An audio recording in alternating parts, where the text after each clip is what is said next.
मित्रांनो, शालिनी भक्तिसागरमध्ये तुमचे मनपूर्वक स्वागत आहे। तर मित्रांनो, सर्वांनी स्वामी चरित्राचे पारायण केले, कोणी गुरुचरित्राचे पारायण केले, कोणी स्कंद महापुराण ऐकले। तर भरपूर आपल्या गावांच्या कमेंट्स पण आल्या आणि आपली जी सेवा होती ती स्वामींपर्यंत आपली नक्की पोचली। तर अशा ज्या सेवा केल्याने स्वामी आपल्या पाठीशी राहतात, घरात धनधान्याची बरकती राहते, आपल्या सर्व इच्छा कामना पूर्ण होतात आणि संकट आणि अडथळे आपल्या घरापर्यंत स्वामी म्हणा, भगवान शिव म्हणा या विष्णू म्हणा, कोणतेही देव आपल्या सोबत राहतात। म्हणून अडथळे काय आहेत, संकट काय आहेत हे येऊ देत नाही आणि कोणती परेशानी आहे, कोणतं कुठे काय होत आहे ते सुद्धा आपल्याला समजू देत नाही। कारण आपण या पुराणांचं श्रवण करत राहतो, कथा ऐकत राहतो, या काहीतरी छोट्या मोठ्या पूजा सेवा करत राहतो। त्याच्याने आपल्या मुलांना, पतीला, आपल्याला दीर्घ आयुष्याची प्राप्ती होते। तर आता तुमच्या कमेंट्स आल्या होत्या की ताई स्कंद महापुराण संपलं की आहे, तर थोडंसं आपलं स्कंद महापुराण बाकी आहे। त्याच्यानंतर आपण पुढे अजून एखादं पुराण लावूया, नाही तर अधिक मास येत आहे, तर तुम्ही सांगावं की कोणतं काय लावायचं आहे। तर ते सुद्धा आम्ही, जर सर्वांच्या खूप सारख्या एकच कमेंट्स आल्या तर ते सुद्धा लावू। या पुरुषोत्तम मास महात्म्य लावूया, या विष्णू पुराण बघू आपण। तर आता आपण या व्हिडिओच्या माध्यमाने स्कंद महापुराण ऐकणार आहोत। त्या अगोदर जर कोणी चॅनलला नवीन आलं असेल तर लाल बटनवर सबस्क्राईब करा, ऑलवर क्लिक करा आणि जास्तीत जास्त जणांना शेअर करा। कुठून कोणत्या गावात तुम्ही माझा हा व्हिडिओ ऐकत आहात, आपल्या गावाची कमेंट्स करायला विसरू नका। तर आता आपण मागच्या व्हिडिओमध्ये ऐकलं होतं सप्त पाताळांचं आणि दीपलोकांचं वर्णन, त्याशिवाय शिवसहस्रनामावलीचं वर्णन आलेलं होतं। तर आता नरकाचे वर्णन आलेलं आहे। तर नरक यातना कशा होतात, कोणत्या मनुष्याला होतात, कोणाला यमदूत हात लावतो, तर आता आपण ते ऐकूया। श्री गणेशाय नमो नमः। वक्रतुंड महाकाय सूर्यकोटी समप्रभ निर्विघ्नं कुरु मे देव सर्वकार्येषु सर्वदा। कोणी चॅनलला नवीन आलं असेल तर लाल बटनवर सबस्क्राईब करून घ्या आणि कमेंट्स करायला विसरू नका। नरकाचे वर्णन स्कंद महापुराण, जो खूप भाग्यवान आहे त्यालाच हे पुराण ऐकायला, श्रवण करायला मिळतं। तर मनुष्याच्या मृत्यूनंतर त्याने आयुष्यभर केलेल्या पाप पुण्याचा हिशोब द्यावा लागतो। जो कोणी पुण्यवान असतं, ज्यांनी स्कंद महापुराण श्रवण केलेले आहे, या कोणत्याही पुराणांचं श्रवण केलं असेल त्याला स्वर्गलोकची प्राप्ती होते, व जे महापापी असतात त्यांची रवानगी नरकात होते। खोटी साक्ष देऊन दुसऱ्याचे नुकसान करणाऱ्यास मनुष्य रवरवणक प्राप्त होतो। जो खोटी शपथ घेतो, दुसऱ्यांचं नुकसान करून घ्यायचं, दुसऱ्याच्या बाबतीत अनापशनाप बोलायची, या कोणाची जी चूक नाही त्याला दोषी मानायचे, तर अशा व्यक्तीला रवांगी नरक राहतं एक, तर तेथे पाठवले जाते। तर खोटी साक्ष व दुसऱ्यांचे नुकसान करणाऱ्याला रवरव नरकमध्ये पाठवले जाते। गोब्राह्मणाचे अमानुष छळ करणारा पापी मनुष्य रोध नरकात जातो। मदिरा मस्तानीची आवड असलेला मनुष्य शुकर नरकात जातो। मुक्या प्राण्यांची हत्या करणारा ताल नरकात जातो। आपल्या गुरुपत्नीबरोबर असभ्य वर्तन करणारा पुरुष तप्त कुंभपाकात कुंभ नरकामध्ये जातो। आपल्या मित्राची विश्वासू मनुष्याची हत्या करणारा यमदूत तुप्त नरकात भांजून काढतात। गुरुजनांचा अपमान करणाऱ्यास महाज्वाल नरकात ढकलले जाते। वेदशास्त्राचा अभ्यास न करता त्याचा अपमान करणाऱ्यास लवण नरकात पाठवतात। धर्मशास्त्राची मर्यादा ओलांडून व्यभिचार करणारा विमियोग नरकामध्ये जातो। देवदेवतांचा अपमान करणारा तसेच देवधर्मावर श्रद्धा नसणारा मनुष्य कृमीभक्ष नरकात जातो। दुसऱ्याचा सूड घेण्याचा उद्देशाने यज्ञ करणारा मनुष्य कृमिश नरकामध्ये जातो।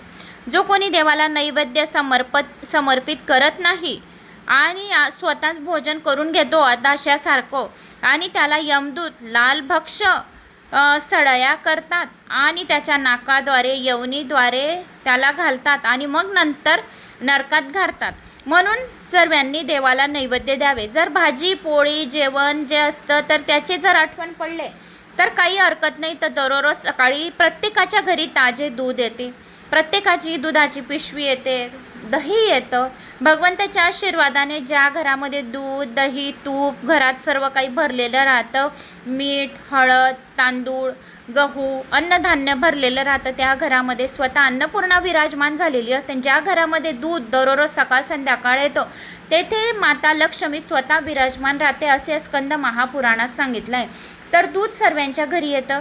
थोडेसे दूध, जशी आपल्याला चहाची आवड आहे, चहाची गोडी आहे, दुधाची आवड असेल, XYZ जे आवडतं सकाळच्या वेळेस, तसं देवांची आठवण करून एक चांदीचा ग्लास घेऊन घ्यायची. एक साडी कमी घ्यायची, पण एक चांदीचा छोटासा ग्लास करून घ्यायचा आणि त्या चांदीच्या ग्लासमध्ये दररोज दूध आणि साखर घालून देवांना नैवेद्य द्यायचं. संध्याकाळी नैवेद्य दिलं तरी पण चालेल. एक टाईमसुद्धा तुम्ही नैवेद्य दिलं आणि आठवण असेल संध्याकाळची तर अतिशय चांगली गोष्ट आहे. ज्यांना आठवणच राहत नाही देवांच्या नैवेद्यांची त्यांच्यासाठी सांगत आहे. तर दूध आणि साखरचं नैवेद्य या पंचामृत, दूध, दही, घी, शहद, साखर असे घालून तुम्ही पंचामृत दररोज दिले तर खूप खूप चांगलं. देव खूप प्रसन्न होतं आणि सर्वात आवडतं म्हणजे देवतांचं भोग म्हणजे दूध आणि साखर. तर दररोज दूध आणि साखर, आरती पूजापाठ झाल्यानंतर दूध साखर चांदीच्या ग्लासमध्ये द्या. यथाशक्ती ज्यांचे चांदीचे ग्लास घ्यायचं समजू शकते आपण की चांदीचा ग्लास घेऊ नाही शकत तर एक स्टीलची वाटी नवा आणायची. या स्टीलचा छोटासा ग्लास 35-40 रुपयाला आरामाने भेटून जाईल. असा नवा ग्लास आणायचा, तो कोणालाच द्यायचा नाही, त्यात फक्त देवांचाच करायचा. तर त्याच्यात दूध आणि साखर ठेवायचं आणि दररोज ते नैवेद्य देवांना अर्पण करायचं. ते अर्पण केल्याने महालक्ष्मी प्रसन्न होते. त्याशिवाय भगवान शिव आणि पार्वतीचा आशीर्वाद राहतो. ज्या घरामध्ये दूध साखरेचा नैवेद्य दिला जातो ते साक्षात लक्ष्मी माता विराजमान राहते. ते दूध आणि साखर नैवेद्य दिल्यानंतर कच्चंच दूध घ्यायचं, गरम दूध नाही काही. दूध आल्यानंतर अगोदरच कच्चं काढून घ्यायचं. कोणाचं उष्ट होणे अगोदर याने आपली चहा बनवायची आहे, कोणाला काही द्यायचं आहे. दूध आणलं म्हणजे घरात अगोदर त्या स्टीलच्या ग्लासमध्ये, चांदीच्या ग्लासमध्ये देवांसाठी काढावं.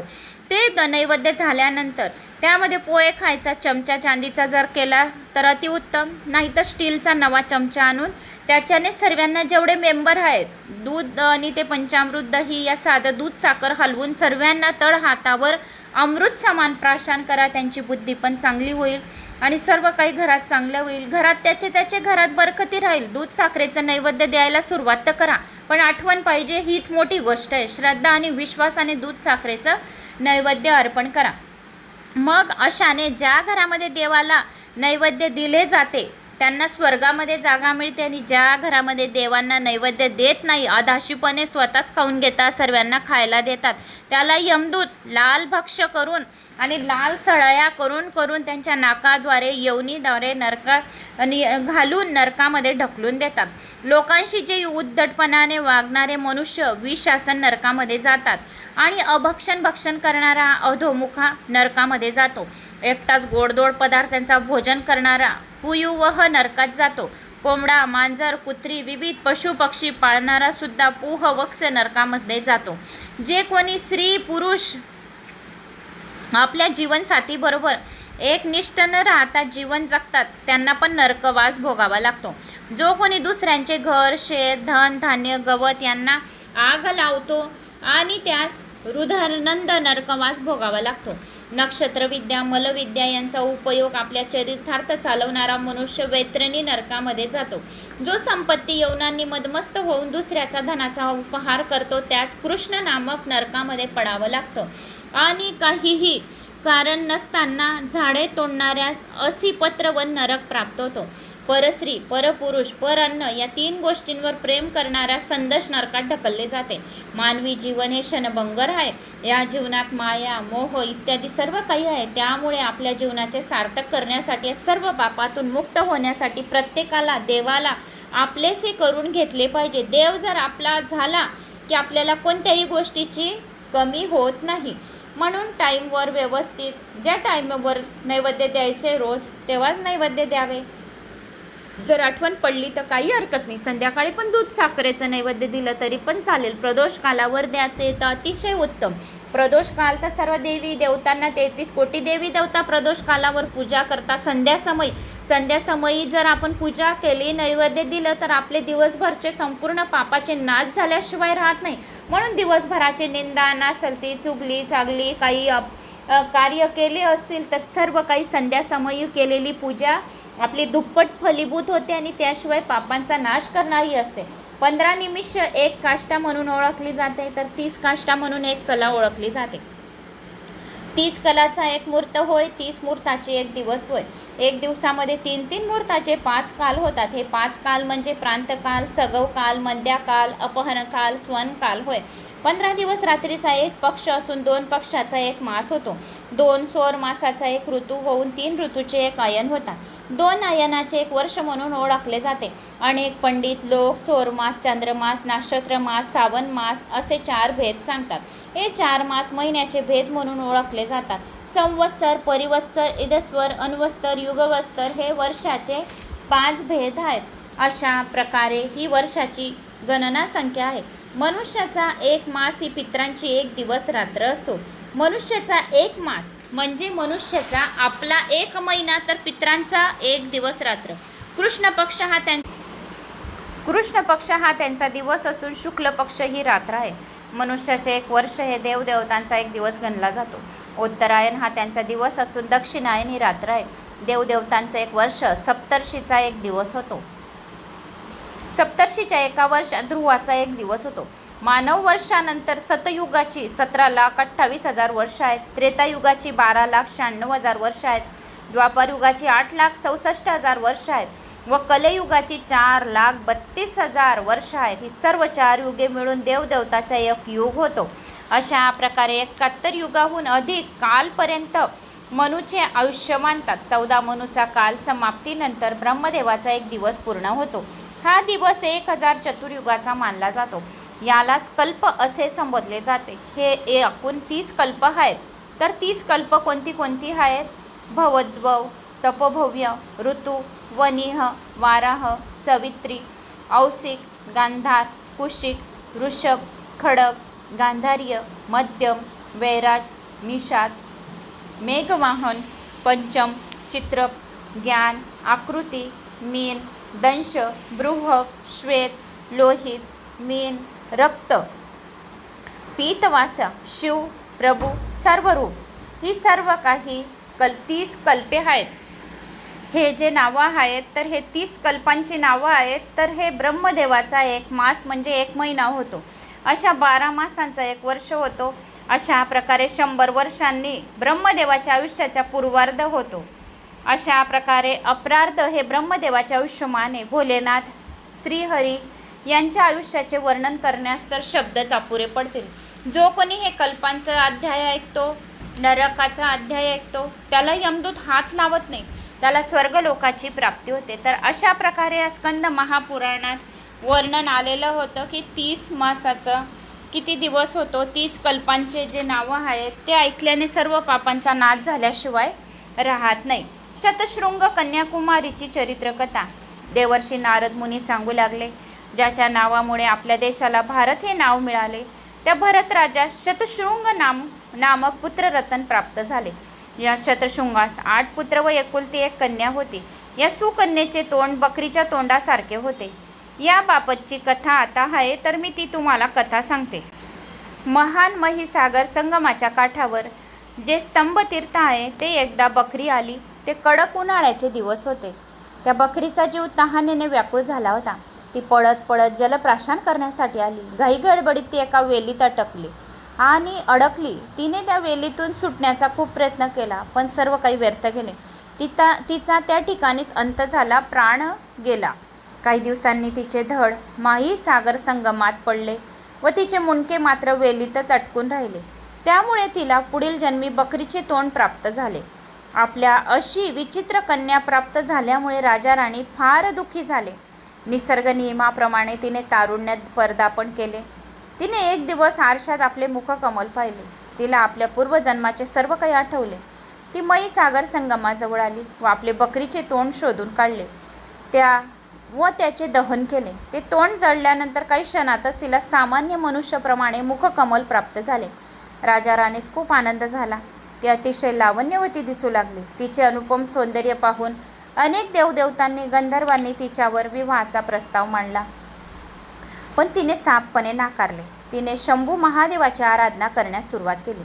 तिची उग्र तपश्चर्या पाहून शिवानीचा प्राणनाथ भोळा साम सदाशिव प्रसन्न झाले व त्यांनी वर मागितल्यास सांगितले. ती राजकुमारी म्हणाली, हे शिवशंकरा, करुणा करा. हे जगदीश्वरा, आपण माझ्यावर प्रसन्न झाला आहेत. या तीर्थातच कायम निवास करावा. उमानाथाने तथास्तु असे म्हटले. म्हणून वराची पूर्तता केली. त्या राजकुमारीने ज्या ठिकाणी बकरीचे तोंड दहन केले तेथे बकरेश्वर नामक शिवलिंगाची स्थापना केली. सदाशिवाने वर दिला, जो कोणी भाग्यवान या मयी सागर संगमात स्नान करेल, या अध्यायाचे श्रवण पठन करेल, त्याला मोक्षाची प्राप्ती होईल आणि त्याला रूप सौंदर्य शरीर प्राप्त होईल. जर जन्म मिळाला तर अतिशय राजाच्या घरी त्याला जन्म मिळेल. सदाशिवाने वर असा दिला, जो कोणी भाग्यवान आहे तोच या मयी सागर संगमाच्या वर्णनाची कथा ऐकतो. या संगमामध्ये मंगल स्नान करून भक्तियुक्त अंतकरणाने बकरेश्वराची पूजन करून त्याला सर्व सात्विक मनोकामना पूर्ण होतील. पुढे ही राजकुमारी पार्वतीची मैत्रीण चित्रलेखा म्हणून प्रसिद्ध झाली. तिने कुमारेश्वर व कुमारीश्वर नामक शिवलिंगाची स्थापना केली. महाज्ञानी महाचतुर देवर्षी नारद मुनी सांगू लागले, अनेक वर्षापूर्वी परम पवित्र काशी नगरात मांटी नामक एक सदगृहस्थ पत्नीसह निवास करीत होता. देवांच्या कृपेमुळे जे काही मिळेल त्यात समाधान मानणारे हे दाम्पत्य होते. त्या दाम्पत्यात संतान सुख नव्हते. संतान प्राप्तीसाठी मांदंदीने रुद्रमंत्राचा भक्तियुक्त अंतकरणाने जप करण्यास सुरुवात केली. 100 वर्ष अविश्रांतपणे जप केल्यानंतर शंभू महादेव प्रसन्न झाले. त्यांनी त्यास वर दिला, तुम्हाला माझ्यासारखा अष्टसात्विक भाव असलेला पुत्र प्राप्त होईल. हा पुत्र कुलदीपक होईल. मांटीस व त्याच्या पत्नीस आनंद झाला. काही दिवसांनी मांटीची पत्नी गर्भवती झाली. 9 महिने झाले तरी गर्भातून पुत्र बाहेर येण्यास तयार होईना. बघता बघता 4 वर्ष झाली तरी परिस्थिती आहे तशीच होती. मांटीच्या पत्नीस असह्य वेदना होऊ लागल्या. आपल्या पत्नीची अवस्था पाहून त्यांनी गर्भातील पुण्यवान बालकास बाहेर येण्याची विनंती केली. गर्भ म्हणाला, पिताश्री, हा मनुष्य देह अनमोल आहे. 84 योनी लक्ष योनीचा प्रस्ताव पार केल्यानंतर जीवात्मास मानवी देह प्राप्त होत असतो. या जन्मात त्याने धर्म अर्थ काम मोक्ष या 4 पुरुषार्थांची प्राप्ती करून घेतली पाहिजे. मला या सर्वांची कल्पना आहे, पण मला भयंकर अशी कालाची भीती वाटत आहे. मांटीने सविस्तर वृत्त साम सदाशिवास सांगितले. नीलकंठाने सर्व विभूतींना आदेश दिला की तुम्ही मांटीपुत्राची समजूत काढा. त्या विभूतींनी हात जोडून मांटीपुत्रास सांगितले की आम्ही 4घे जण धर्म ज्ञान वैराग्य ऐश्वर्य तुझ्यापासून वेगळे राहणार नाहीत. अधर्मादी विभूतींनी सुद्धा आम्ही तुझ्याजवळ फिरकणार नाही असे सांगितले. हे वचन मिळाल्यानंतर तो मांटीपुत्र बाहेर आला. त्याचे कालभीती असे नामकरण केले. हळूहळू तो मोठा होऊ लागला. त्याला पाशुपात मंत्राची दीक्षा मिळाली. त्याने महिसागर या पवित्रम तीर्थक्षेत्री जाऊन 1 लाख जप केला. त्याला समाधी अवस्था प्राप्त झाली. त्याने त्या पवित्र ठिकाणी एका पायाच्या अंगठ्यावर उभे राहून उग्र तपश्चर्या करायला सुरुवात केली. उमानाथ कालभीतीची उग्र तपश्चर्या पाहून प्रसन्न झाले. त्यांनी त्यास वर मागण्यास सांगितला.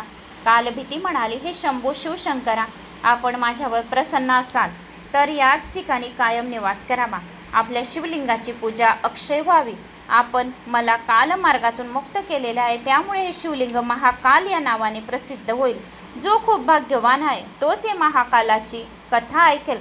महाकालाची कथा ऐकण्याने आपला काल वेळ सर्व काही दूर जाऊन दीर्घ आयुष्याची प्राप्ती होतो. जो भाग्यवान मनुष्य जलामध्ये फक्त स्नान करून पितृतर्पण करेल अक्षय तृतीयाला, त्या सर्व तीर्थस्थानाचे पण फळ प्राप्त होते. या अक्षय तृतीयाच्या दिवशी हा अध्याय पण ऐकला तरी पण त्याला अक्षय प्राप्ती होईल. त्याच्या पितरांना अक्षय स्थान प्राप्त होईल. चंद्रशेखर म्हणाला, ज्या ठिकाणी स्वयंभू शिवलिंग असेल त्या ठिकाणी मी सदैव निवास करेन. आकाशातील तारकमय लिंग, पाताळातील हटकेश्वर लिंग व पृथ्वीवरील स्वयंभूलिंग ही 3 लिंग पवित्रम आहेत. या ठिकाणी केलेली सर्व सात्विक कर्म अक्षय होतील. मृत्यूनंतर उत्तम गती प्राप्त होईल. माघ कृष्ण चतुर्थीस जो कोणी तीर्थस्थानी स्नान करून पितृतर्पण करेल त्या सर्व तीर्थस्थानाचे पुण्य प्राप्त होईल. पितरांना अक्षय गती प्राप्त होईल. जो शिवभक्त जितेंद्रिय राहून माझी पूजा करेल या अध्यायांचं भक्तियुक्त होईल व मुक्ती दोन्हीही त्यांना वंदन करतील. जो कोणी चतुर्दशी, शिवरात्री, अष्टमी, सोमवार, अमावस्या या काही चांगल्या दिवशी पर्वकाळी सरोवरात मंगल स्नान करून ही कथा ऐकेल, शिवलिंगाची पूजा करेल, त्याला शिवलोकाची प्राप्ती होईल आणि ते कालावर विजय मिळवल्याने अनंत काळपर्यंत त्यांना महाकालाची आशीर्वाद प्राप्त होईल आणि महाकाल या नावाने या ठिकाणी अनंत काळपर्यंत शिवलिंग स्थापणार आहे. आता या ठिकाणी कर्णधाम भूपती येणार आहे, त्याला धर्माचा उपदेश कर व त्यानंतर शिवलोक ये हे सांगितल्यानंतर सदाशिव त्या शिवलिंगात विलीन झाले व महाकाल तेथे निवास करून उग्र तपश्चर्या करू लागले. तर मित्रांनो, स्कंद महापुराणात आलेले आहे की अक्षय तृतीयाची पूजा कशा प्रकारे करावी. अक्षय तृतीया आपली 19 एप्रिल रविवारी या दिवशी आहे. तर या दिवशी सर्वात जास्त आपल्याला पितृंची सेवा करायची आहे. पितृंचे पिंडदान, तर्पण आणि भगवान विष्णू आणि माता लक्ष्मीला समर्पित हा दिवस असतो. तर जे काही आपण कार्य या दिवशी करतो ते अक्षय पुण्याची प्राप्ती होते. म्हणजे हे कधी न संपणारं हे पुण्य आहे. तर स्कंद महापुराणात याचा महिमांचा वर्णन अक्षय तृतीयेचा आलेला आहे. अक्षय तृतीयेला कशा प्रकारे पूजा करून या शुभ दिवसाची संधी तुम्ही साधावी, तर आपल्या अगदी सोप्या पद्धतीने स्कंद महापुराणात सांगितलेले आहे. ते अक्षय तृतीयेला अर्थात या व्रताच्या दिवशी ब्रह्ममुहूर्तामध्ये उठावं. पहाटे लवकर बिछाना सोडावा. घराची साफसफाई, नित्यकर्म यावून निवृत्त होऊन पवित्र किंवा शुद्ध पाण्याने आंघोळ करावी. घरात पवित्र स्थानावर प्रभू विष्णूची मूर्ती किंवा फोटो ठेवावा. नंतर मंत्र म्हणत संकल्प घ्यावा. ममाखिल पापशय पूर्वक सकल शुभ फल प्राप्तेय भगवती प्रीती कामनाय देवत्रय पूजनमहम करिष्ये.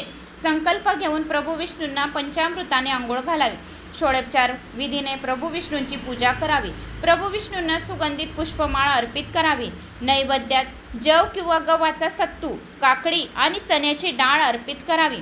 विष्णू सहस्र नावाचा जप करावा. सर्वात शेवटी तुळशीचा जल चढवावे आणि श्रद्धापूर्वक आरती करावी. या दिवशी उपवास करावा. मातीच्या लहान मटक्यात पाणी भरून ठेवावे. त्यावर खरबूज ठेवावे आणि पूजा केल्यानंतर सवाशीणला याचे दान द्यावे. या व्यतिरिक्त या दिवशी दान देण्याचे अत्यंत महत्त्व आहे. या दिवशी शुभ संयोग आहेत, त्यामुळे वर्षभर दान न करणारे देखील या तिथी दान करून अक्षय फळ प्राप्त करू शकतात. या दिवशी देव, ऋषी, पितरांसाठी ब्रह्मयज्ञ, पिंडदान आणि अन्नदान करावे. या दिवशी पाण्याचे मटके दान करावे. तसेच या तिथीला जव, गहू, सातू, तांदूळ, मातीचे मडके, फळ दान करणे शुभ ठरेल. दान व्यतिरिक्त या दिवशी स्वतःसाठी खरेदी करून त्यांची पूजा केल्याने देखील यश आणि भाग्य नेहमी साथ देतात. म्हणून या दिवशी लोक जमीन जायदाद संबंधी किंवा शेअर मार्केट संबंधी तसेच काहीतरी नवीन कामाला सुरुवात करतात. या दिवशी गृहप्रवेश तसेच मंगळ कार्य शुभ समजतात. या दिवशी वाहन, दागिने खरेदी करणे शुभ मानले जाते. या दिवशी केलेल्या कामात बरकत येते आणि या दिवशी चांगले कर्म होतात. कर्म करावे, दान पुण्य करावे.